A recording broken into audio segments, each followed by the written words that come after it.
Now to Innovators, where we look at some of the big movers, groundbreaking innovations transforming the world. What if you could reunite with your high school rock band on your laptop or record an album with musicians across the globe without leaving the couch? Bloomberg contributor Tabitha Soren is here with that story, and I'm looking forward to this, by the way, because I do have a former high school rock band. Yes, so. I'm glad to hear that. Yes. Well, then you must know that the problem is latency. Even if we're in the same room, when the words leave my mouth, there's a time lag between when they hit your ear. But one company has now found a way for musicians long distance to play in perfect sync. And I went to Los Angeles to find out how.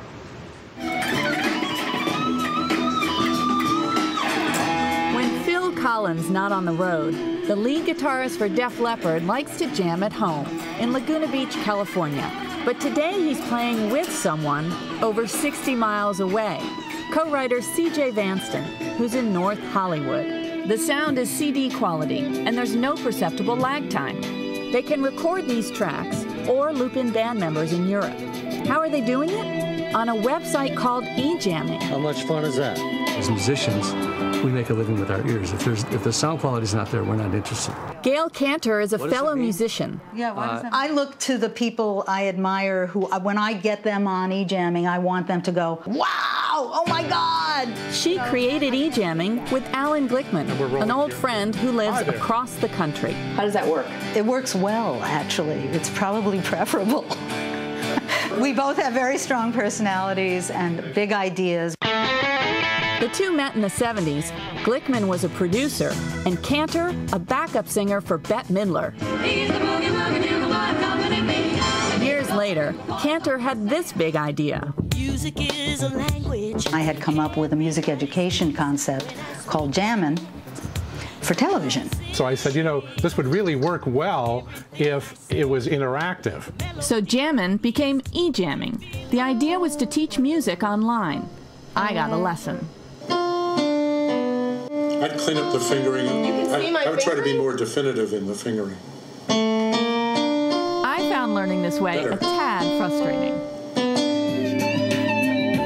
So I wasn't surprised to hear that the technology quickly morphed into a platform for real musicians to play live. As somebody who has interviewed a lot of musicians who are no longer that fond of each other, but yet are still in the same band. We're seeing more and more professional people using it sort of in that context. But even more important, they're all the people that used to be together in bands when they were young and in college. This has enabled them to reconnect with all the people they used to play music with. The problem they faced was how to compress the music enough to shoot it through the internet. In 2007, they launched a prototype, and 2 years later, they made Fortune magazine's top innovators list. But Cantor says they still struggled with lag time. The big win happened in 2010 when we released 3.0. It truly sounds like the player is in the room, and it feels like you are in the room. But some experts are not yet convinced. Why not simply do it via video so that you can actually see everybody and be jamming together? Although then, of course, that brings up the worries about why you're playing Sweet Home Alabama in your underwear. Alan, why not just play music over Skype?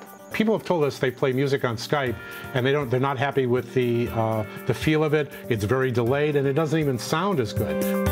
And now EJamming is going mobile with a product called Jamcast. Anytime you feel the hankering to have live music, you can pick up your iPhone. And now you can listen and interact with the band and with each other.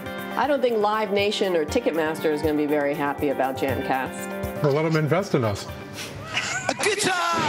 And as for video, Glickman says the massive bandwidth we need so we can see Def Leppard reunite in cyberspace is almost here.